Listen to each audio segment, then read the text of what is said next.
Hey everyone, welcome back to another exciting episode of Attack Relations. Today I back up joined again by Jake and Fluff. What's going on, y'all? What's happening, beautiful people?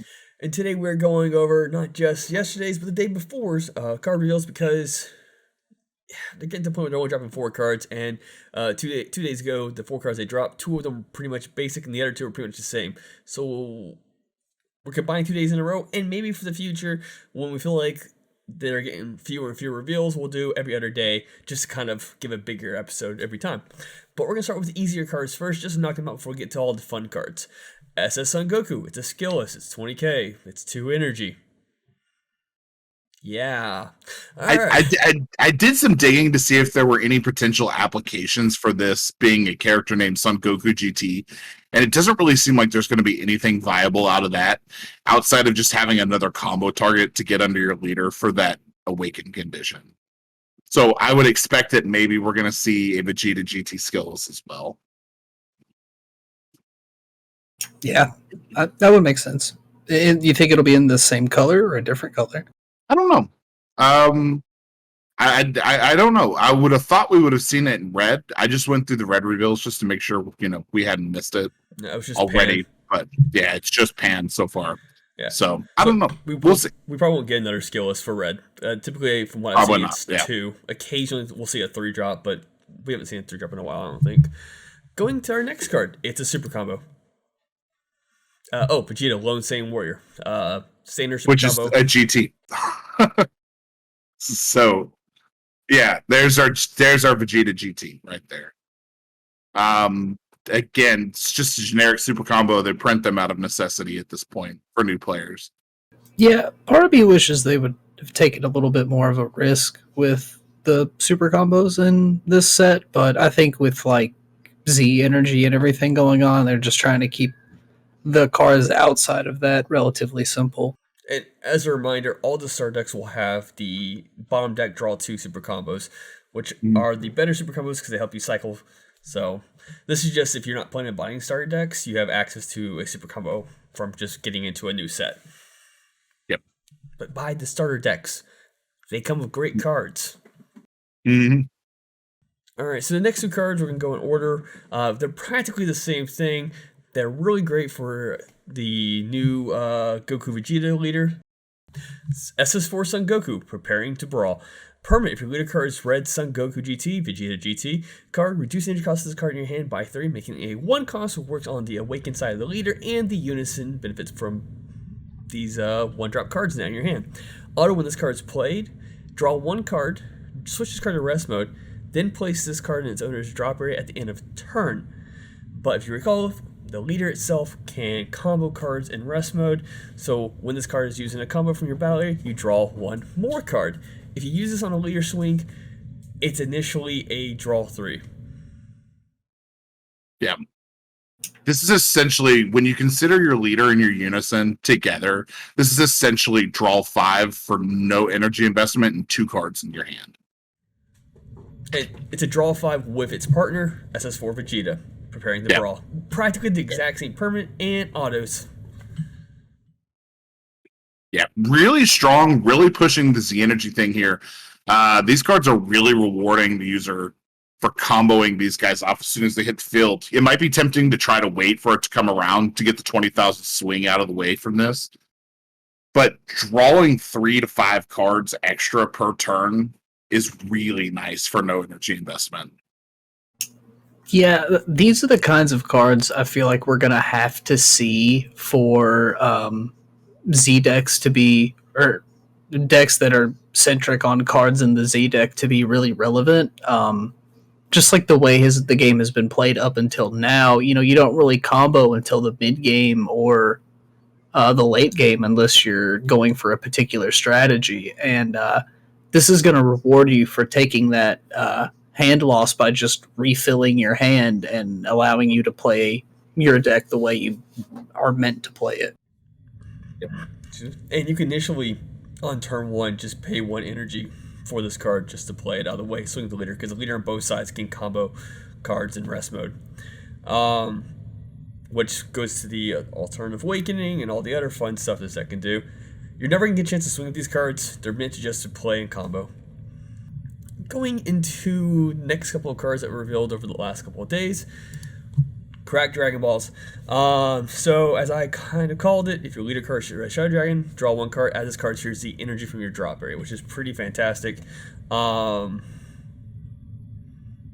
If this card is in your Z energy, it only leaves the Z energy by using Shadow Dragons as a Z energy cost, which means you can't play spend these, on non Shadow Dragon cards. The whole point of having these guys in the Z energy is it's essentially to give you 6 of the 7 energy to get into your Z Awakened leader. And this card is exactly what it needs to be.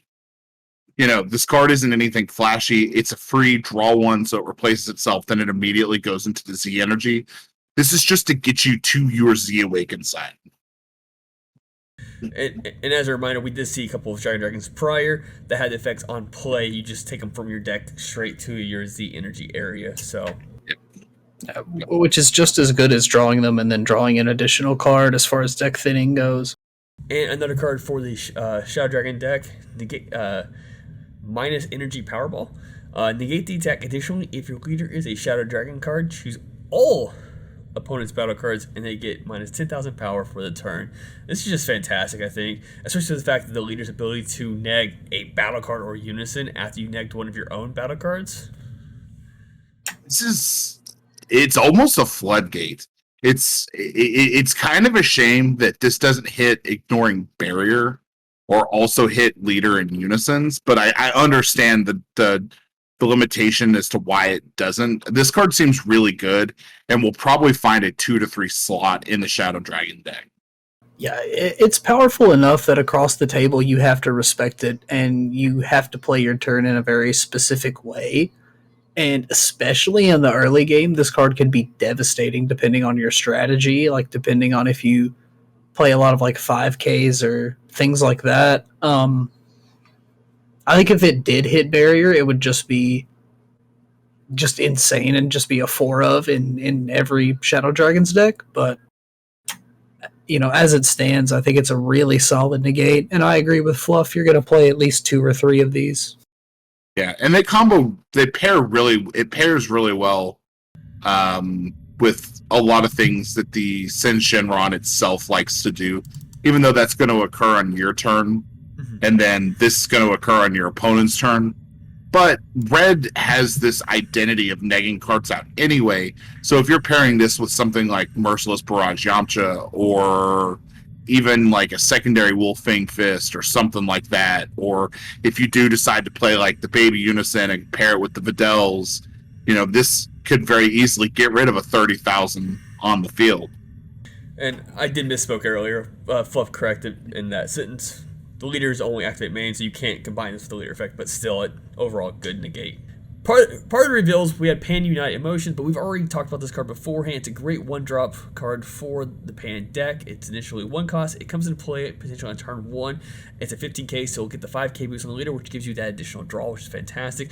And on top of that, when this card's power is 20 or more, you get an additional searching element of this card, which is fantastic for the deck.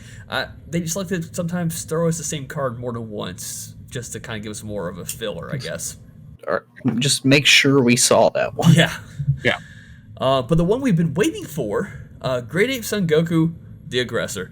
Unique auto, if your leader card is Pan card and your opponent has 2 or more energy, at the end of battle where this card was used in a combo from your hand, play this card from your drop. Auto, if your leader card is Pan card, when this card is placed under one of your Z battle cards, the Z battle card gets, holy crap, plus 5,000 power for the following, and the following skills for the turn. Auto, when this card attacks, choose up to one of your opponent's battle cards and it gets minus 25,000 power for the turn. So the Z battle card that comes with the starter deck, SS4 Son Goku, Defender of Life, we were really curious about the activate man of that card because you have to place a Great Ape Son Goku, the Aggressor, under it. As a reminder, that card comes in play if you don't play any battle cards beforehand. It's a 25k. Then you activate this main, which makes it an additional 5k, making it a 30k. I thought it got another power boost from somewhere else because I thought we were talking about a 35k swing, but I'm only seeing up to 30. But then it's a double strike, dual attack, has barrier, it deals 1 damage to your opponent, and now it has the additional effects from this card as well, where it negs cards out. It's a dual attack, so it's to hit at least 2 cards for 25,000, and it's a 35k by itself now. I really like the design of this Great Ape Goku, and honestly, I think the Z Battle card kind of needed something else. I mean, like it's really powerful, but it's a little bit blurry right now. But I don't think I see barrier on it. Right? It gains barrier with the auto. So when this card is played, you place 1 sand card from your drop area under this card. This card gains barrier for the turn. Additionally, if your opponent has 4 or more life, you deal 1 damage to them. And the activate main is if you have the aggressor underneath this card, you get these additional effects on top of that. Okay, so he gains barrier not natively, but you know, it didn't really seem game ending by itself, especially if there's like a complicated board. But this card definitely pushes it to that level where it's going to like neg out blockers and things like that. For sure. And honestly, this card's good enough to play on its own, even if you don't intend on playing that Z Battle card the following turn, because you'll get the draw, and it's a, from what I'm understanding, free way to do it on your opponent's turn due to the combo. So you'll get the draw off the leader when it comes in because it'll go up to 20, and then you can do that during a defensive step and just use that as defense, almost like a super combo. So looking over it real quick, this is why it's so high. So actually in the end, that Z battle card will be a 40k double strike dual attack. With the auto when this card attacks, neg a card by 25,000. It's fantastic because the leader itself has an activate main where you choose up to 1 of your Z battle cards, which cost 2, and it gets plus 5,000 power. So not only is it coming in play, it's getting a 5k for pan. Activate main get another 5k for pan, and then its own activate main gives it a 5k. And then on top of that, it's getting another 5k for the aggressor being added to it as well, making it a 40k overall. That is crazy. That's a turn 4 for 2 energy. Sorry, 3 energy, because you have to pay 1 energy for the activate main as well on the Z battle card. Yeah. That still leaves you open with 1 more energy. And on top of that, if you put in the new Red Seeker into this deck as well, or even, the new Red Seeker, which is an Overrealm, that just adds more pressure on that turn 4 you could do. Yeah, this seems really, really strong. And I'm glad to see that Pan is getting a game finisher like this. You know, Jake made the comment earlier that he didn't see how this was going to be a game closer. But I think when you put into consideration that you're probably going to have other battle cards on field, you're probably going to have your Unison, you've got your Secret Rare, you've got your Leader Swing, all of that. These could potentially be either game closers or force your opponent to show their entire hand.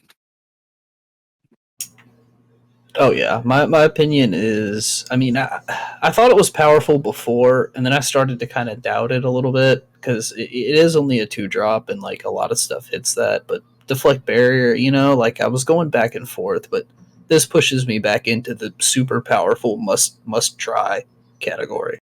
So overall, those are the reveals for the last couple of days. Hope you all enjoyed it. Hope you guys are enjoying the videos as well. Keep in mind, there's buttons down below. Click them to there for a reason. Let us know how you think about our videos. And, if we need improvement, let us know in the comments as well. Fluff, would you lead us out? Of course. Red rounding out to be the best color they've revealed so far. And I think probably the most exciting of the stuff that they've revealed between the starter decks and everything in set 18. But as always, read your cards, know your plays. Let us make the mistakes so that you don't have to, and fluff out.